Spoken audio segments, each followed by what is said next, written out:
قال له صاحبه وهو يحاوره أكفرت بالذي خلقك من تراب ثم من نطفة ثم سواك رجلا لكن هو الله ربي ولا أشرك بربي أحدا.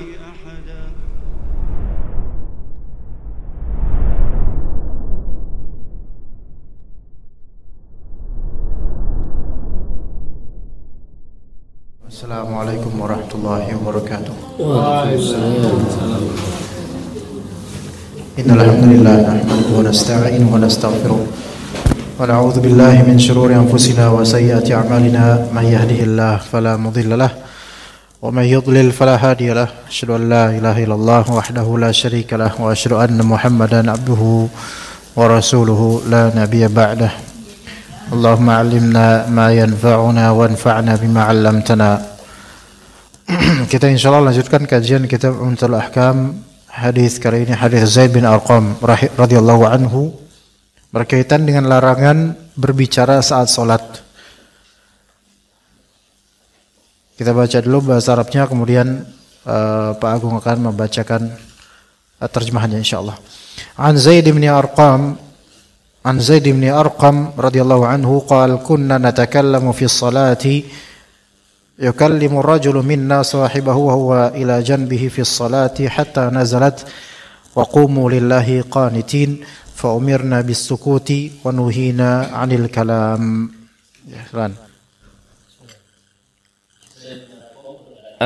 Dahulu kami pernah bercakap-cakap dalam sholat. Seseorang bercakap-cakap dengan teman di sampingnya dalam sholat hingga turun ayat, "Sholatlah kalian karena Allah dengan khusyuk." Surat Al-Baqarah ayat 238. Lalu kami diperintahkan untuk diam dan dilarang bercakap-cakap. Baik, di sini ada kalimat kunna natakallamu fi shalah. Kami dahulu berbicara saat sholat. Berbicara saat sholat yaitu bertanya pada orang di sampingnya sesuatu, baik kabar atau hal lain. Dan itu didengar oleh Nabi SAW, dan awal-awalnya Nabi tidak mengingkari hal itu. Yukallimur rajulu minna sahibahu wa huwa ila janbihi fis shalah, yaitu mengajak bercakap temannya di sampingnya pas saat salat. Hingga kemudian turunlah ayat Al-Baqarah 238, "Hafidhu 'alas salawati was salatil wusta wa qumu lillahi qanitin." Peliharalah oleh kalian salat-salat fardu dan salat asar. Dan berilah kalian kepada Allah Azza wa Jalla, untuk Allah Azza wa Jalla dalam keadaan qunut. Nah, di sini qanitin jama' dari qanit, asal katanya dari qunut. Qunut itu ada beberapa makna. Qunut itu ada beberapa makna. Qunut itu ada beberapa makna. Makna pertama dari qunut itu taat. Ya. Makna pertama dari qunut itu taat. Makanya orang ada yang namanya qanit, laki-laki. Kalau perempuan qanitah. Itu artinya perempuan yang taat, biasa gitu. Qanitah. Pernah dengar nama perempuan qanitah, Bu? Pak, ada. Ya. Oh gitu. Ya. Bukan Konami. Ya, kalau Konami itu game atau produksi game, ya. Qanitah artinya muti'ah. Jadi orang namanya muti'ah atau muti'ah itu perempuan yang taat. Makna kedua dari qunut yaitu khusyuk. Makna kedua dari qunut yaitu khusyuk.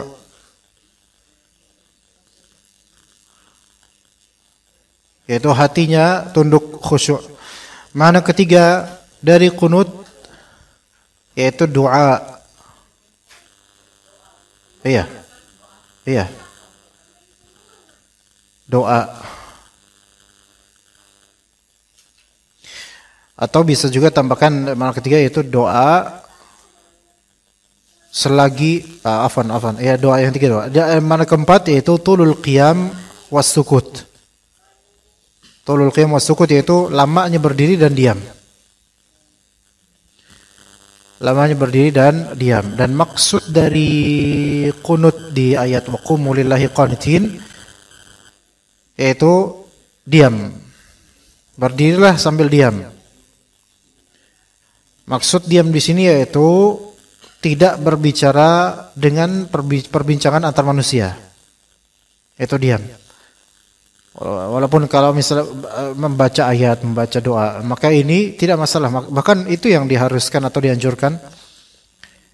Tapi nggak boleh berbicara antar manusia. Jadi salat itu adalah suatu kesibukan dengan bermunajat kepada Allah Subhanahu wa taala sehingga menjauhi berbincang terhadap makhluk.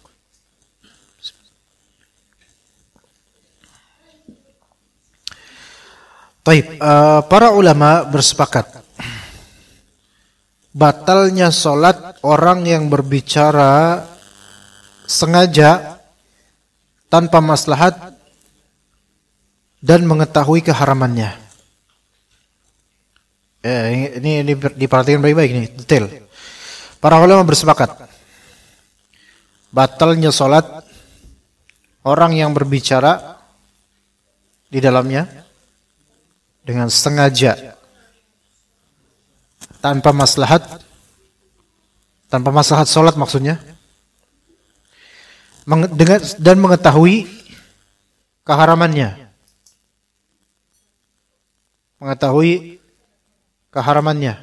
Jadi ada berapa kriteria itu? 1, bicara berarti dengan bahasa yang mafhum ya, yang difahami. 2, sengaja. 3, bukan maslahat salat. 4, tahu hukumnya.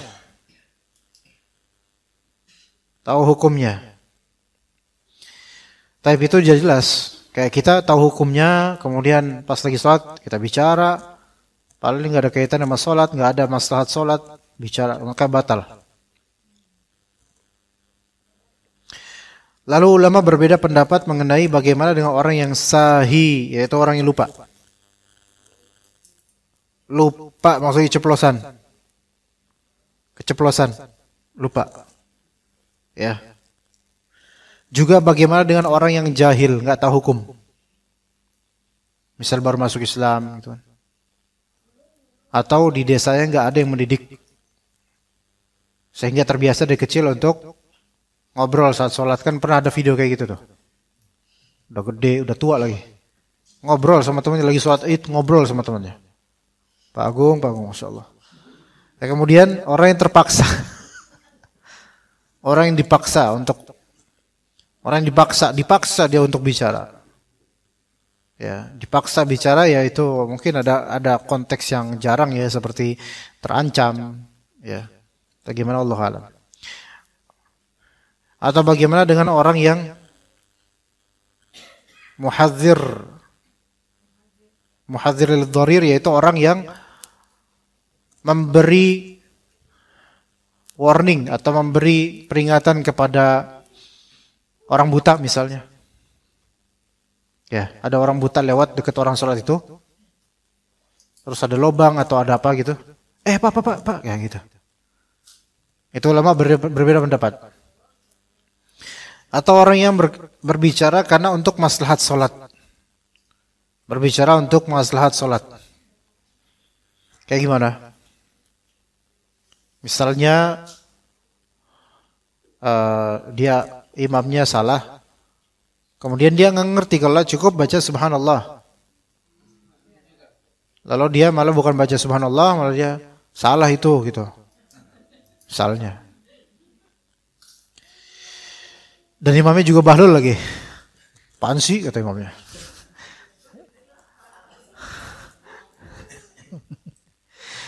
Nah, tapi ini mutakallim li maslahatis shalah, yang seperti ini seperti keceplosan atau tidak tahu hukumnya gitu loh. Kalau yang ini mah biasanya. Tapi yang mutakallim li maslahatis shalah itu seperti misal ada anak-anak yang main-main. Ya, kemudian dia tidak dengan isyarat tapi dengan bahasa gitu. Gitu kan. Awas lu. Ya. Baik, oh ya. Shh, gitu. Ini kan kalau shh itu udah bahasa sebenarnya, karena dia suatu kata ya. Dalam Indonesia kalau ada shh, itu orang juga tahu itu, walaupun 2 huruf, berapa huruf lah terserah, tergantung matnya berapa, mungkin shh, 6 harokat atau 3 harokat, makanya yang seperti itu kan untuk maslahat sholat. Apakah ini membatalkan atau tidak? Ini khilaf di antara ulama. Kalau ulama mazhab Hanbali mereka mengatakan batalnya sholat untuk semua orang ini walaupun lupa atau lalai atau gimana. Iya. Ini ulama mazhab Hanbali ya. Dengan dalil kata Nabi SAW, kunna nusallim alaika fi shalah fataruddu alaina. Kami salam atasmu hai Rasulullah dalam salat dan engkau membalas atas kami. Kemudian kata Nabi SAW, inna fis salati la syughla. Sesungguhnya ada kesibukan dalam salat tersebut. Taib, di sini menjawab salam, Nabi SAW pernah menjawab salam tapi dengan isyarat. Ya, tidak dengan kalimat, karena saking sibuknya salat. Tidak mereply, tidak merespon Waalaikumsalam dengan lafal, tapi dengan isyarat tangan. Maka ulama mazhab Hanbali mereka menarik kesimpulan ini menunjukkan sampai menjawab salam aja yang asalnya wajib itu nggak boleh, sehingga orang yang berbicara walaupun jahil atau lupa itu tetap batal bagi ulama mazhab Hanbali. Bagi Imam Malik dan Imam Syafi'i,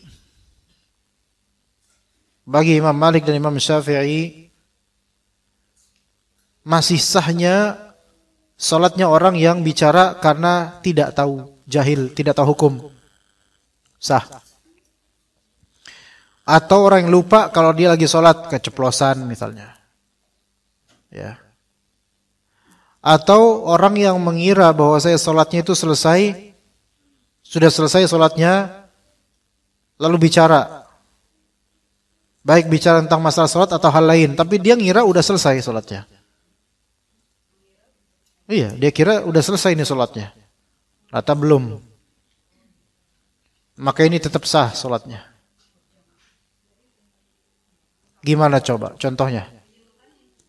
Lah itu dia. Coba. Dia ngobrol. Merespon orang ngobrol. Dia ngira udah selesai sholatnya gitu loh. Dia kira. Ya kayak orang yang dia masbuk, tapi udah salam duluan sama imam. Dan kemudian kata jemaah lainnya, Pak, sampean ketinggalan tadi 1 rakaat belum tuh? Oh masa sih? Beneran, wallahi beneran. Oh ya. Lanjut nggak sholatnya? Lanjut. Tapi kalau dia udah ngerti kayak gitu, ya udah jangan ngomong lagi. Ya, langsung diri lagi terus lanjutin. Itu ya. Jadi dia menyangka sholatnya udah selesai. Ya. Sama juga misalnya dia ngira imam itu sudah salam. Karena tadi assalamualaikum warahmatullahi, maka dia pun salam. Assalamualaikum warahmatullahi. Ternyata yang salam pengemis yang di luar masjid, assalamualaikum warahmatullahi. Atau orang lain dan dia ngira itu adalah salamnya imam, maka dia salam. Terus selesai. Loh, kok yang lain belum salam ini? Gitu. Ternyata ada pengemis atau orang lain lagi salam. Gitu. Atau ketika kita misalnya sholat berjamaah di rumah, misalnya sholat apa gitu di rumah, atau lagi hujan atau apa, terus ada yang salam, assalamualaikum gitu. Kita ngiranya nih yang salam imam yang ada di rumah ini. Misalnya gitu. Terus kita salam. Terus kita ngobrol atau ngomong. Padahal ini belum selesai sholatnya.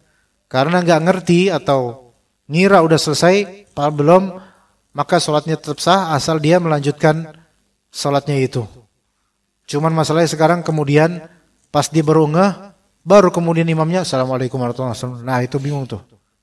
Ngerti nggak? Kalau udah mau nerusin lagi, terus imamnya salam, berarti dia udah kehilangan diri, kehilangan sholatnya, dia kehilangan imam juga. Gimana dong kalau kayak gitu? Nggak tahu, saya nggak tahu gimana. Udah biarin aja dia kayak gitu, biarin. Saya belum bisa jawab, wallahu alam. Biarin dia kayak gitu. Kan bukan kita ini. Ya kan?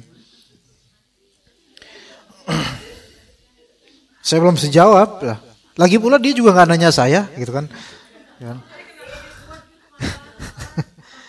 Ya. Saya belum tahu. Oke, kalau memang sampai nggak berkenan saya sampaikan, ya udah saya berhenti di sampai sini aja.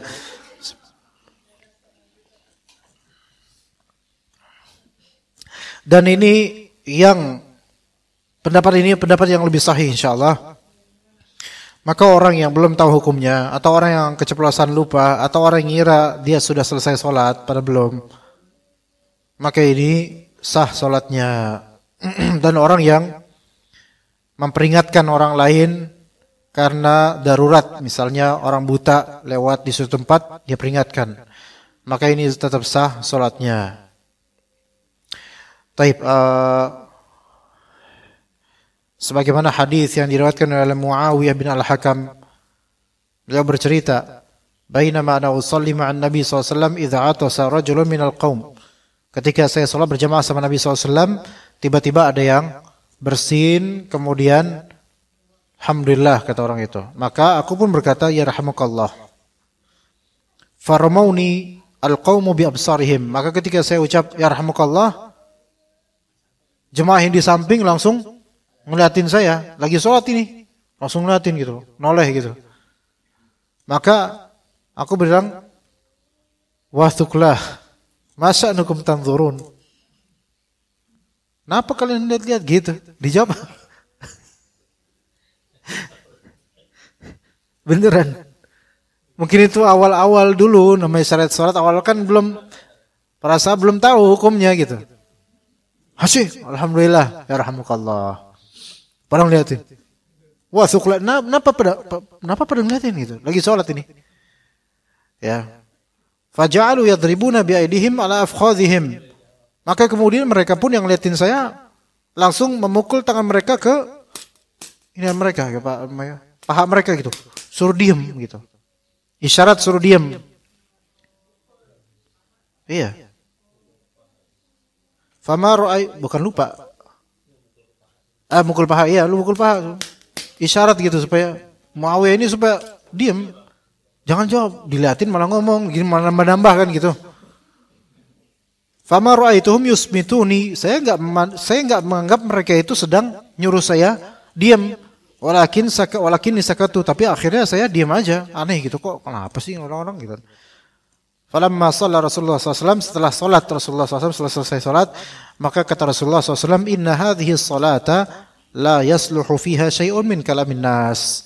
Sesungguhnya salat ini itu tidak boleh di dalamnya ada sesuatu dari omongan orang, omongan biasa, percakapan, omongan biasa. Kenapa kalian ngeliatin saya? Ini kan omongan biasa. Taib. Apakah Nabi SAW menyuruh Muawiyah bin Al-Hakam untuk bangkit lagi salat? Enggak. Kenapa begitu? Karena belum tahu, jahil. Bisa juga karena mungkin keceplosan. Maka enggak apa-apa. Tapi kalau udah sekelas Pak Agung, masuk kayak gitu, ya subhanallah. Enggak mungkin, ya. Juga kata Nabi SAW, "Ufiya li ummati 'anil khata'i wan nisyani wa mastukrihu 'alaih." Dimaafkan untuk umatku orang yang salah. Salah ini maksudnya enggak sengaja, keceplosan. Atau nisyan, orang yang lupa. Atau orang yang dipaksa, maka itu hukum asalnya tetap berlaku, tidak membatalkan salatnya. Lalu bagaimana dengan an-nafakh, niup, nahnahah, at-ta'awuh, gitu. Aduh, gitu, ta'awuh, mengaduh. Seperti anin juga, anin itu mendesis karena apa ya? Orang kok sakit gimana? Mendesah, kesakitan. Aduh, meringis, ya seperti itu. Ya. Maka dalam mazhab Syafi'i dan Hanbali, ya, untuk orang-orang ini, pendapat mazhab Syafi'i dan Hanbali, jika suara tersebut mengandung 2 huruf maka batal.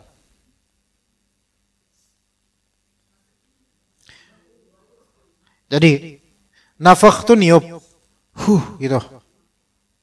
Nah itu tanahnu yaitu dahem. Ta'awuh itu mengauh apa? Al-anin itu mendesah karena sakit, meringis. Ya, terus ada al-intihab. Intihab tuh kayak nangis gitu. Terisak. Nah. Ya, itu semua itu kan asalnya bukan kalimat ya, bukan kata ya. Tapi hukum ini gimana nih bagi orang kayak gitu?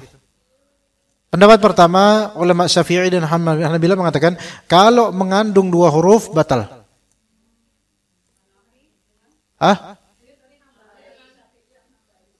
Mazhab Syafi'i dan Hanbali, mazhab Syafi'i dan Hanbali bilang kalau mengandung 2 huruf batal. Niup tapi 2 huruf. Gitu.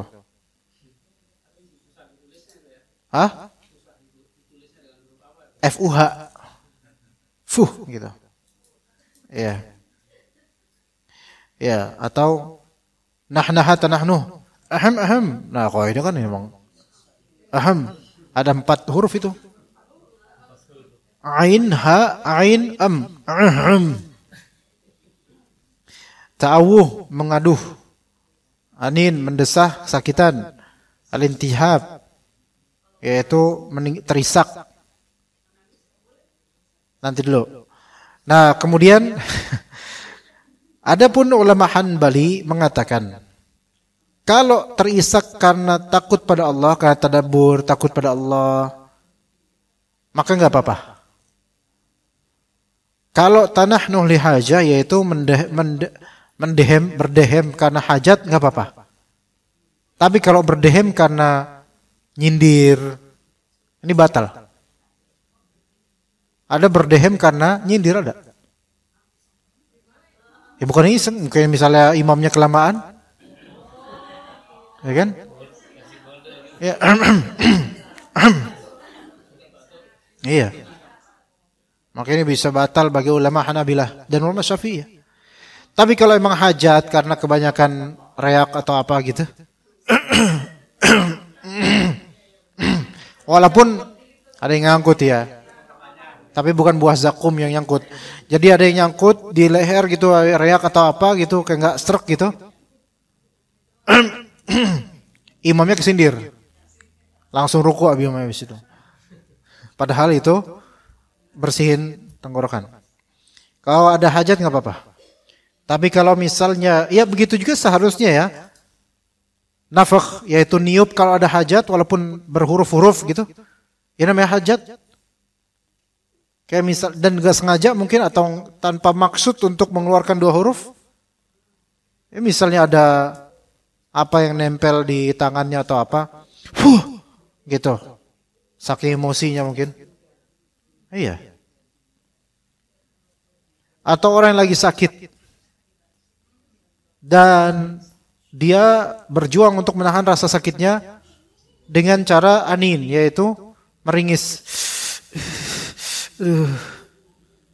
Ya kalau memang dia nggak kuasa ya dimaafkan, sebenarnya begitu. Ya, wallahu alam. Ya, jadi orang adapun yang berhajat atau karena takut pada Allah atau karena darurat, maka insyaallah tidak apa-apa. Maka Syekhul Islam Ibnu Taimiyah rahimahullah beliau mengatakan tidak batalnya semua ini. Ini pendapat kedua. Pendapat kedua, hal-hal ini tidak batal bagi Syekhul Islam Ibnu Taimiyah walaupun 2 huruf. Walaupun 2 huruf. Karena apa? Karena ini semua bukan kalam.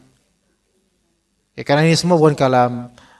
Namun tetap walaupun begitu, hendaknya seorang ketika tidak ada hajat jangan lakukan itu.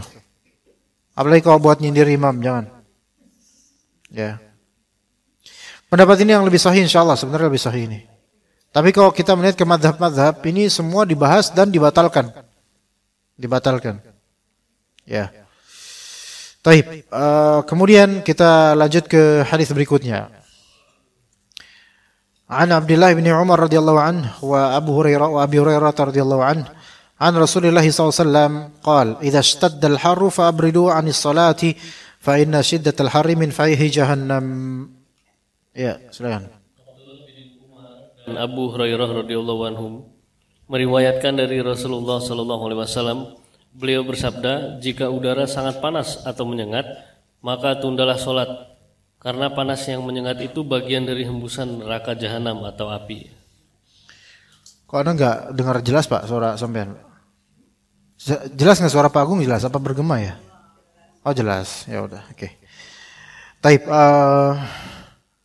Nabi SAW bersabda, idza ishtadda al-har, jika panas itu semakin terik atau panas itu betul-betul apa di situ bahasanya Pak Agung?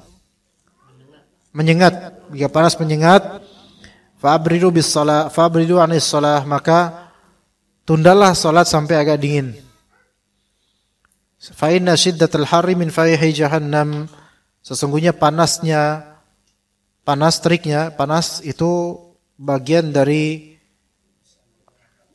kobaran neraka, efek kobaran neraka, sebaran panasnya neraka.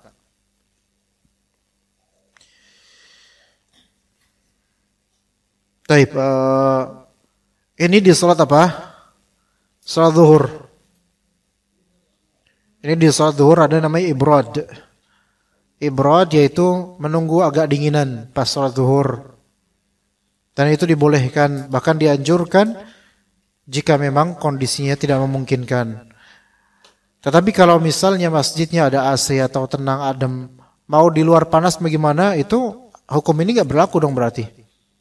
Iya, karena apa? Karena kan nggak kena efek dari panasnya luar masjid. Di zaman Nabi itu nggak ada AC. Ya kalau sekarang ya enggak. Sekarang enak insyaallah. Bahkan masjid-masjid yang ya sekarang kan masjid beratap dan berkubah, walaupun nggak ada AC juga tidak sepanas dulu. Ya begitu. Tetapi ketika misal kita di kampung mana atau di daerah terpencil, nggak ada masjid, maka boleh tunda aja, nanti lebih afdal tunda ketika sudah agak dingin. Begitu. Taib. Di sini ada faedah menunjukkan dianjurkannya menunda salat zuhur sampai agak dinginan.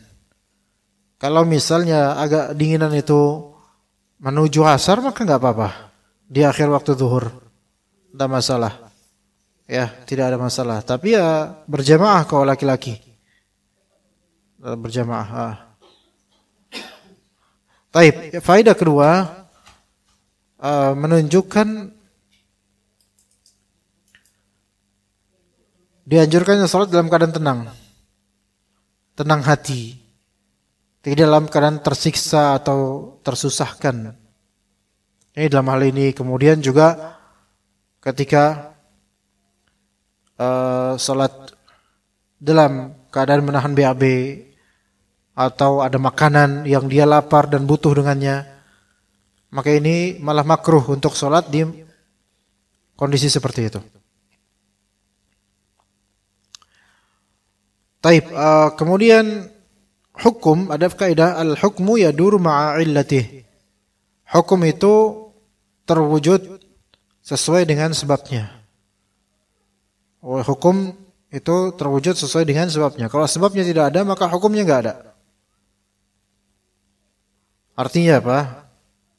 Ketika memang panas, maka hukum terwujud. Tapi kalau tidak ada panas, maka hukum ini enggak ada. Kembali ke asal, yaitu di awal waktu lebih afdal. Begitu. Ya, jadi hukum, al-hukmu yaduru ma'a illatih. Hukum itu sesuai dengan sebabnya. Kalau sebabnya ada, maka hukum ada. Kalau sebabnya tidak ada, maka hukum tidak ada.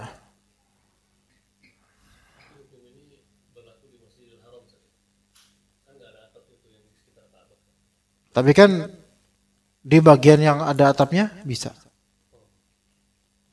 Iya, jadi dia kalau memang kepanasan bisa ke bagian yang beratap. Bisa kok. Sepanas-panas ini Masjidil Haram ya, kalau misalnya kita agak ke dalam, dingin. Lantainya dingin, kemudian banyak kipas angin juga gitu. Enak kok, dingin, insyaallah. Ya, begitu. Jadi nggak berpengaruh. Yang berpengaruh paling di tempat tawaf aja. Itu pun lebih banyak jemaah yang tetap ikutan sholat walaupun panas, gitu. Taib. Kemudian hadis berikutnya, an Anas bin Malik radhiyallahu anhu, qal. Hadis Anas bin Malik, kunna nusalli ma'a Rasulillah sallallahu alaihi wasallam fi shiddatil harri, fa idza lam yastati' ahaduna an yumakkin jabhatahu min al-ard basata thawbahu fasajada alaihi. Malik radhiyallahu anhu berkata, kami pernah sholat bersama Rasulullah sallallahu alaihi wasallam saat udara sangat panas. Apabila ada di antara kami yang tidak kuat menempelkan dahinya di permukaan tanah, dia menghamparkan bajunya lalu bersujud di atasnya. Ya. Nah di sini sholatnya Nabi SAW bersama para sahabat ini sholat zuhur itu di hari-hari panas itu juga boleh ya, maksudnya di awal waktu tidak masalah. Kalau di akhir waktu juga dianjurkan. Jadi dua-duanya boleh. Nah ketika lagi panas, kalau di zaman Nabi kan lantainya itu kan dari tanah. Efek panasnya kena juga. Atau belum tentu beratap. Sehingga kena tuh lantainya, tanahnya kena dengan panas dari debu-debu atau kerikil-kerikilan misalnya. Nah, boleh orang sujud dengan membuat perantara antara jidatnya dengan lantai. Itu diperlu, kalau itu berhajat, kalau nggak kuat boleh. Ya, pakai sejadah atau semisalnya. Kalau di sini kan pakai thaub, yaitu pakai bajunya sendiri dibentangin gitu. Karena baju orang Arab ketika itu mungkin lebar-lebar. Ya, membentangkan bajunya gitu, pakaiannya atau syalnya atau sorbannya dan semisal itu boleh. Ya. Dan ini bantahan untuk orang-orang Syiah yang mereka menganggap tidak sah kalau ada perantara antara material alami dengan jidat ketika sujud. Makanya mereka itu kalau sujud harus di atas lantai tanah atau marmer, batu. Dan mereka kalaupun sholat di karpet gini, maka akan ada turbah namanya. Turbah ya buletan untuk nempelin jidat di situ, dan turbah itu kan turbah dari tanah. Karena bagi mereka tidak sah sujud dengan jidat yang tidak tertempel di material alamiah. Faham enggak di sini? Kalau misalnya ini kan dari bulu nih, karpet, dari serat binatang atau dari bulu, maka bagi mereka tidak sah.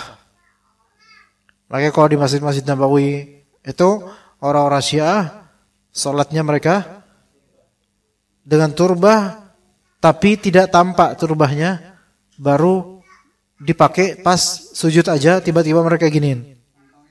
Dikantongin ya. Karena kalau nggak dikantongin ketahuan Syiahnya. Atau pas mereka salat sunnah itu mereka agak ke soft, mereka enggak sesuai dengan soft lah pasal sunnah, tapi agak majuan dikit supaya ending karpet itu kan ada lantai dari, bukan diselipin di bawah gitu Pak, bukan. Gimana ya? Jadi misalnya ini soft nih, ini sana kiblat nih, ini soft. Karpetnya kan sampai situ, sujudnya kan di sini kita nih. Nah, kalau sholat sunnah itu dia agak majuan supaya bisa sujud di lantai marmer itu, di lantai ubin. Itu di Masjid Nabawi kayak gitu. Ya, pokoknya kalau misalnya nanti ke Masjid Nabawi ngelihat orang sholat tapi posisinya itu kok bukan di soft normal sholat sunnah, ya, bukan di soft normal, tapi agak majuan di tengah-tengah gini antara kaki sama tempat sujud, dia diri di tengah-tengah. Itu Syiah itu. Iya. Karena dia ngincer jidatnya ke lantai. Nah, pas dia sholat itu, antum taruh sejadah di tempat dia sujud. Biar nyaho sia. Oke, kita lanjut. Ini hadis keempat bukan udah. Ya. Hah?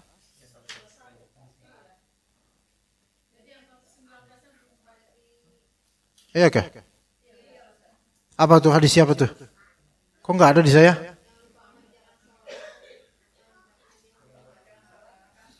Itu kebalik Bu, di cetakan itu iya sebelumnya, tapi di cetakan saya itu setelahnya.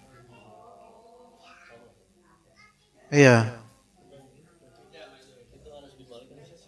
Itu Anas, yang katanya kelewat itu Anas bin Malik.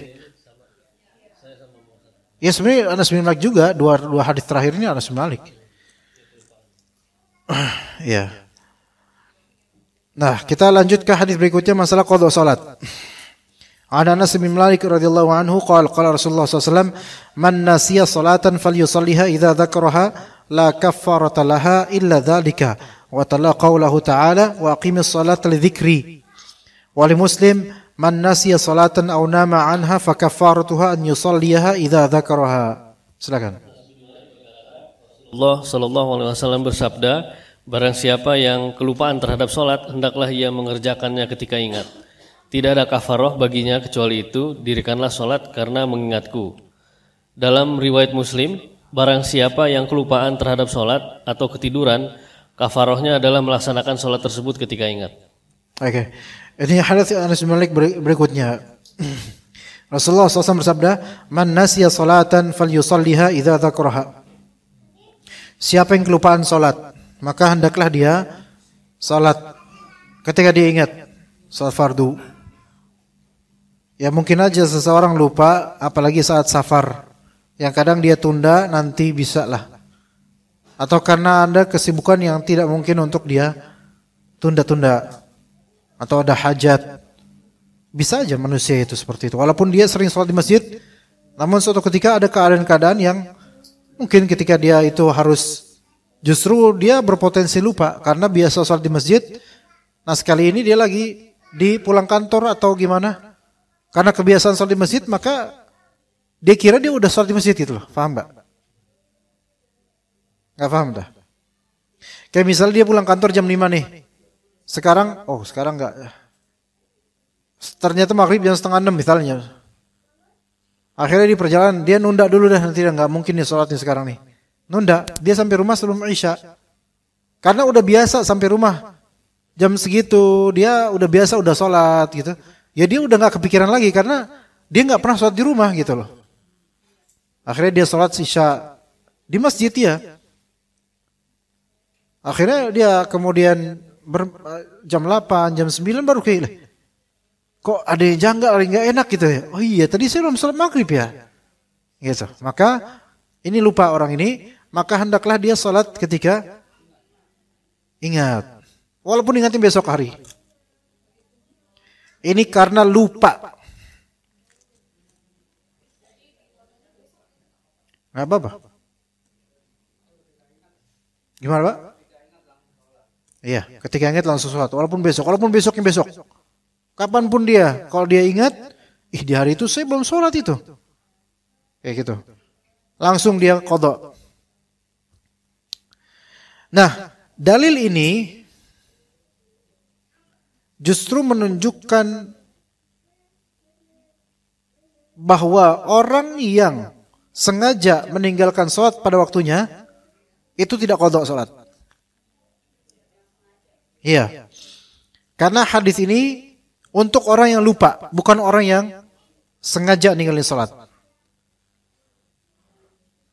Makanya Syekhul Islam Ibnu Taimiyah mengatakan, orang yang sengaja ninggalin sholat tanpa uzur, bukan karena lupa, sengaja emang nunda waktunya entarlah, atau enggak mau sholat, itu enggak qada sholat. Karena tidak ada dalil untuk itu. Dalil-dalil yang ada itu untuk orang yang beruzur atau lupa. Beruzur karena ketiduran atau lupa. Dalam hadis ini sini berikutnya, man nasiya salatan aw nama anha fa kaffaratuha an yusalliha idza dzakaraha. Siapa yang kelupaan sholat atau dia ketiduran, tuh ketiduran kan uzur. Maka kafarahnya adalah apa? Dia sholat ketika dia ingat, ketika dia bangun ingat sholat. Beda halnya dengan orang yang sengaja ninggalin sholat, sengaja nunda sampai selesai waktu sholat. Maka kata Syekhul Islam Ibn Taimiyah, sholat itu adalah kata Allah kitaban mauquta, kewajiban yang sudah ada waktunya. Maka kalau kita ngatur sendiri untuk nanti aja sholat nanti aja lah, kita ngatur sampai selesai waktunya, itu udah bukan waktunya lagi untuk sholat itu misalnya. Iya, gitu. Kecuali kalau dia mau jamak takhir, karena uzur, kena macet misalnya, atau safar atau hal lainnya. Maka ini enggak masalah kok, ini mah sengaja, tapi ini kan bukan meninggalkan sholat sebenarnya, pengen jamak. Tapi karena malas, emang enggak biasa sholat. Ini Syekhul Islam Ibn Taimiyah rahimahullah mengatakan, ini mah enggak ada qadha, dia taubat aja. Mungkin dengan logika kita bilang, yang lupa aja disuruh sholat kok, yang ketiduran aja disuruh sholat kok, gitu. Masa enak banget dong yang sengaja, masa nggak diqadha gitu loh. Ya, maka kata Syekhul Islam dan yang sepemikiran dengan beliau, justru itu menunjukkan hinanya orang yang meninggalkan sholat, sehingga dia tuh udah nggak disuruh apa-apa lagi saking ditelantarkannya dia gitu loh. Gitu. Jadi orang tuh kalau diperhatikan sama Allah tetap disuruh gitu loh.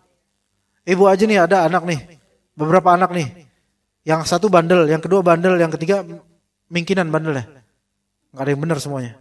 Tapi yang keempat soleh. Iya, namanya soleh tapi bandel juga sih. Nauzubillah min dzalik. Coba misalnya anak ada yang bandel, anak ada yang soleh, ya ada yang baik gitu. Ya, ini anak udah bandel, udah biasa dah. Dia emang udahlah. Kalau dia emang udahlah, nggak usah disuruh dah, malas dah. Kan gitu. Tapi yang soleh, yang baik ini, ketika malas disuruh, kamu kenapa kok kayak gini sekarang? Gitu kan? Tetap aja disuruh kan? Iya. Karena apa? Karena masih ada harapan untuk ini anak baik gitu. Terus. Begitu. Logis juga, alasannya logis juga, malah lebih logis sebenarnya ya. Jadi orang yang memang malas sholat, nggak mau sholat, udah nggak usah kafarah. Ente mah orang nggak diurus sama Allah. Kecuali kalau mau taubat. Nah taubat pun kata Syekhul Islam Ibn Taimiyah, ya bukan kafarah, bukan apa? Bukan qadha taubatnya, taubat aja. Minta ampun sama Allah. Begitu. Juga ada alasan lain yang juga nggak kalah bagusnya, yaitu gini. Kalau memang orang yang meninggalkan sholat dengan sengaja disuruh qadha, batasan qadhanya berapa coba? Ada nggak orang yang meninggalkan sholat 3 tahun? Banyak. Kalau dia taubat disuruh qadha nggak? 3 tahun loh. 365 hari dikali 3 dikali 5. Itu pun 5 rakaat, 5 itu berarti total 17 rakaat. Gimana qadhanya? Belum napas berikutnya dia udah pengen mati aja lah. Ya kan? Taib, sekarang kemudian orang yang dia meninggalkan sholat sekali aja. Misalnya sholat subuh, malas enggak sholat subuh. Nauzubillah min dzalik ya. Dilewatin gitu aja. Oke, disuruh jumhur ulama qadha. Oke. Gimana dengan orang yang 3 hari enggak sholat? Qadha enggak? Mungkin masih bisa qadha. Oke. 7 hari enggak sholat, qadha enggak? Sengaja. Oh 7 hari gimana ya? Nah, di sini makanya mana batasan mana yang harus diqadha, mana yang enggak harus diqadha. Paham enggak Dimo? Enggak ada dalil untuk apa? Membatasi sampai berapa jumlah rakaat sehingga dia enggak usah diqadha, udah taubat aja. Nih sekarang ibu misalnya punya tetangga, dia udah seminggu enggak sholat. Nauzubillah min dzalik. Ada tetangga B, sebulan nggak sholat. Pas ditanya, saya harus qadha nggak Bu ya? Ayo, ibu bilang apa? Harus qadha. Yang sebulan, ya saya sebulan loh Bu. 30 hari kali 17 rakaat. Berapa itu? Enggak harus qadha. Terus ada satu lagi 5 tahun dia belum sholat, padahal dia muslim. Qadha enggak? Wah enggak, kalau 5 tahun mah enggak usah qadha. Protes enggak yang seminggu? Saya cuma seminggu doang disuruh qadha. Ini yang 5 tahun masa enggak dihukum lebih dari saya? Enggak. Gitu. Padahal yang 5 tahun kalau nggak pernah sholat kafir itu bukan, bahkan yang seminggu ini nggak pernah sholat bisa kafir ini. Tapi kalau kita kafir, antum kafir, antum kafir, antum kafir. Kalau digituin, kayaknya nggak taubat deh mereka akhirnya. Tapi ya gimana dong, taubat, harus taubat. Makanya di sini kuat juga pendapat Syekhul Islam Ibnu Taimiyah, nggak usah diqadha, cukup taubat betul-betul aja gitu loh. Gitu. Ya.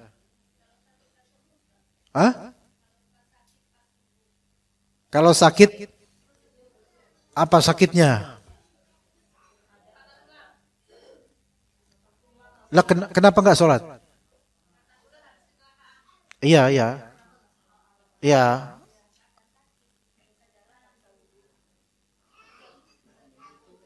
Oke, berarti mungkin enggak paham ini.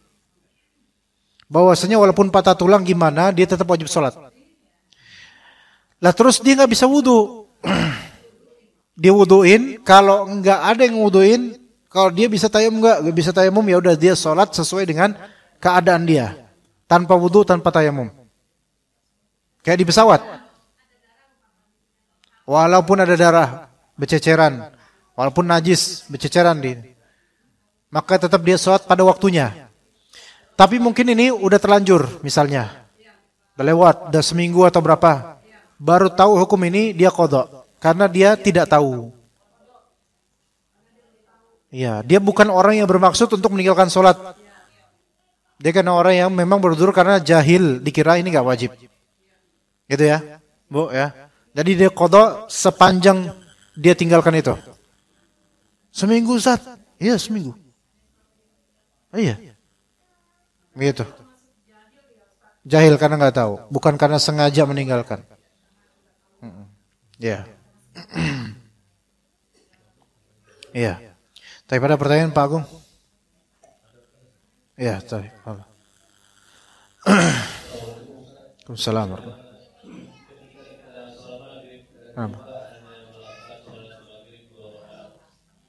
Bentar.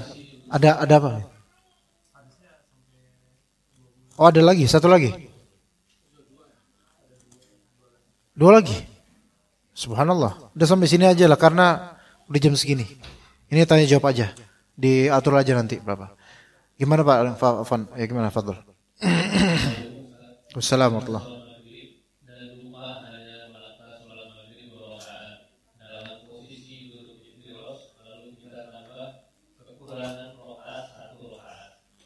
Duduk tahiyat akhirnya dengan iftiros atau tawaruk Ustaz. Gimana? Salat maghrib nih Ustaz. Salat maghrib. Setelah melakukan 2 rakaat, dia salam, posisi duduk iftiros. Ya. Lalu nambah kekurangannya 1 rakaat. Nah, tahiyat akhir yang di 1 rakaat itu duduknya iftiros atau tawaruk. Salat maghrib. Di rakaat ketiga. Yang tahiyat akhir. Utang 1 rakaat tadi diingat. Enggak, dia jadi putus tuh. Putus. Setelah dia salam yang pertama itu berapa jeda? Enggak dikasih tahu di sini. Langsung inget lah, anggap. Oh enggak, iya. Normal aja berarti. Normal. Yaitu pas rakaat berikutnya, pas rakaat 3 kayak normal di akhir salat maghrib. Yaitu tawaruk. Iya. Nyamping gitu. Ya begitu. Nah Ustaz, pertanyaan selanjutnya. Assalamualaikum Ustaz, kapan ada uzur sholat di rumah bagi laki-laki ketika hujan yang seperti apa? Jazakallahu khairan. Hujan yang berpotensi dia jalan bakal basah. Walaupun gerimis gitu. Walaupun gerimis. Gerimis kan ada yang membasahin. Betul. Apalagi rumahnya agak jauh. Gitu. Entah dia jalan kaki atau naik motor. Nah sekarang kalau dia mau naik mobil kan gak ada uzur ya. Gimana? Pakai payung gitu. Enggak, walaupun gini, mau dia pakai payung, mau dia naik mobil, sebenarnya beruzur kalau memang itu gerimisnya atau hujannya membasahi secara normal kalau jalan. Jadi tetap beruzur. Nah, Ustaz. Pertanyaan selanjutnya, Assalamualaikum Ustadz. Apakah kita tetap harus menjamak sholat ketika saat keluar kota, tetapi kita sudah prediksi akan sampai sebelum waktu sholat habis? Dia boleh memilih keduanya. Boleh memilih dia jamaah takhir atau dia boleh memilih dia jamaah takdim atau dia sholat di tempat masing-masing boleh.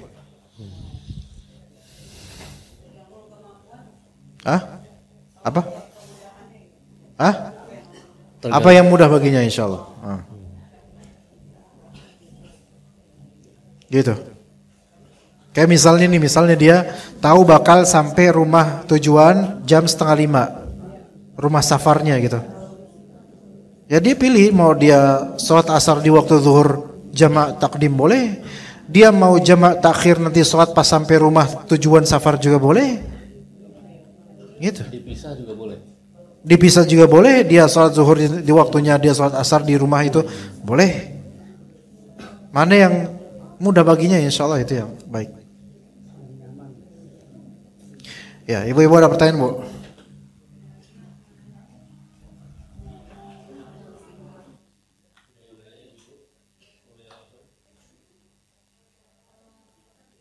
Ada enggak?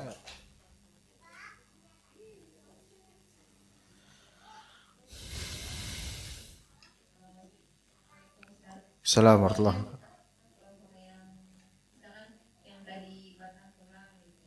wabarakatuh. Sholat. Iya. Itu kan harus dikodok ya.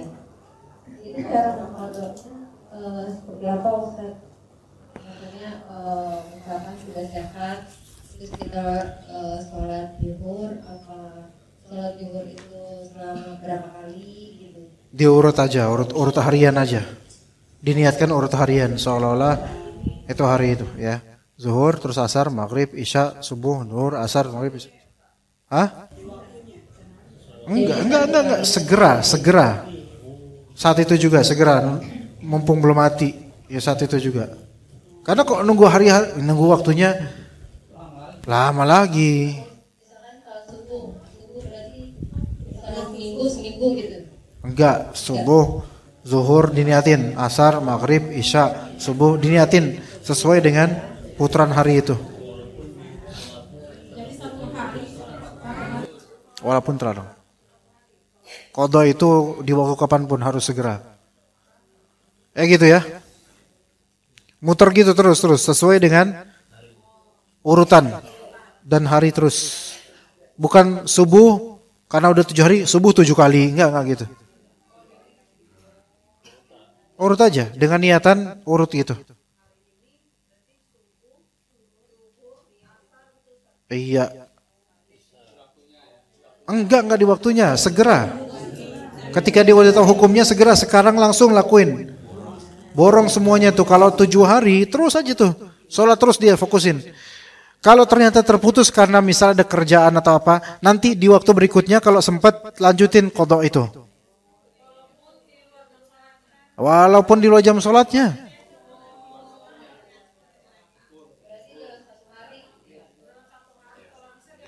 Kalau bisa tuntasin. Iya cepetan karena kata Nabi falyusalliha idza dzakaraha, segera dia salat ketika dia ingat, cepetan. Gitu, tuntasin. Tapi kalau memang ada darurat, maksudnya ada hajat yang membuat terputus, dicicil dulu nggak apa-apa, nanti lanjutin ketika memang sempat. Kayak misalnya kewajiban kerja atau apa gitu. Tapi kalau bisa izin, Pak bos saya izin dulu, ngapain mau qadha salat gitu bilang.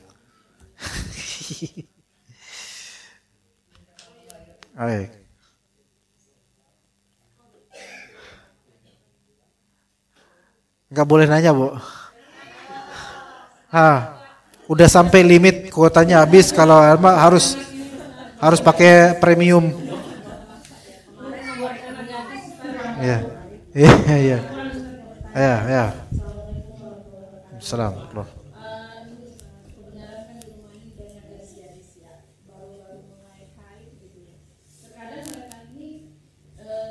Perasaan ibu-ibu di rumah ini? Oh, kirain enggak, perasaan ibu-ibu semua ini. Ya, lanjut. Ya.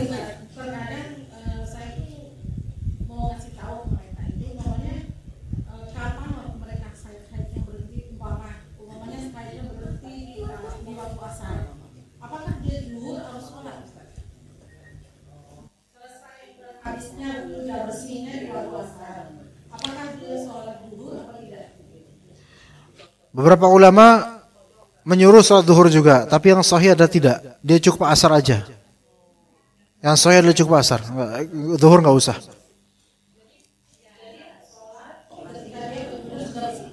Di waktu asar itu iya, karena dibersihnya selesai di waktu asar ya. Enggak. Itu yang sahih. Tapi ada ulama yang berpendapat zuhur juga sholat. Cuman yang lebih sahih adalah enggak. Cukup asar aja.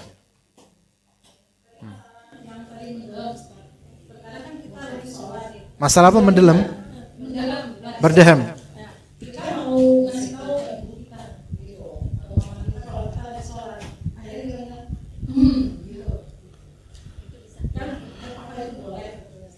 Gimana? Ngomong ngasih tahu gimana? Kan kita lagi sholat. Hah? Memberi syarat kepada ibu kita kalau kita ini mungkin dia manggil gitu. Oh. Gak apa-apa, insya Allah gak apa-apa. Walaupun ulama Syafi'iyah dan Hanabilah itu mereka bilang batal. Tapi yang sahih enggak sih, Bu? Berdehem itu enggak batal. Gak apa-apa. Cuman kalau emang enggak ada hajat, jangan. Iya. Hah? Boleh, enggak apa-apa. Mengeraskan bacaan untuk membuat orang tuh tahu kalau lagi sholat, enggak apa-apa. Enggak apa-apa. Iya, enggak apa-apa. Jadi daripada ngasih tahu yang ngedaham, mendingan mengeraskan bacaan gitu. Iya. Kalau ada speaker, pakai speaker sekalian. Iya. Gitu. Oke, kita cukup sampai sini insyaallah. Ya, barakallahu fikum jami'an wa sallallahu ala nabiyyina Muhammad wa ala alihi wa sahbihi ajma'in. Subhanakallahumma bihamdika asyhadu an la ilaha illa anta astaghfiruka wa atubu ilaik. Assalamualaikum warahmatullahi wabarakatuh.